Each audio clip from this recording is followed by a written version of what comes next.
Ny fahatsapako ny natonga hanosika hanora ty fasy teo andry, na dia amin'ny tsy fitiny neny aho ka somenao tsiny satria nitominao ny foa mampanahy, ka tena noratra ihany mba ho solom-panantenana.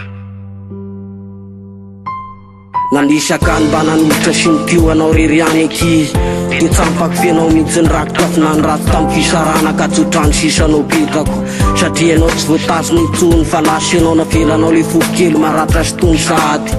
Nefa raha mifiarana tamin'ireny ene ka tsisy ady, tsisy fifandirana, tena velanao aho satria sanaky ny sahirana tsy manakatahotra anareo. Ianao sanaky ny tsy mandray rafindena, dia ilay fiarana ny natinoanao satria satroky masaky ny soty ny tsenanao ka te mampamangy any. Tsy afaky ny tana soafa mitsaraky iny tsy arako alahelo fa samboly tiany tsy anatino ny tantara. Nateteo azy ireo aty sy ny tarine, sambola tsy niteny taminao mihitsy andao isarake. Nefa sarotra ihany ny anatiny sy amafa fetifety lay tantara tiky ireny, nefa raha mozany tinao te sotrany nomeko anao veloma mampamangy any. Fa ny antsika ny tsenjary tsony ara-talane, ka tsy afaky ny tana ka te mampamangy any. Rasany hitanao fa mahafinaritra any, any anao ny anohy sy tatony maso. Nefa sarotra ihany ny tsisaka ny alahelo ka ny rakofa natomany, dia nitafa manireriny mba mitalao tsisy pijery.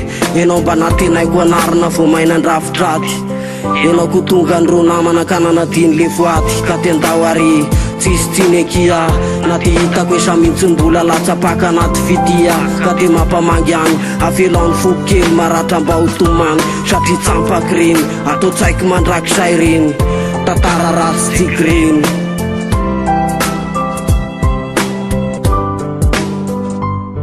Nateteo azy ireo aty sy ny tarine, sambola tsy niteny taminao mihitsy andao isarake.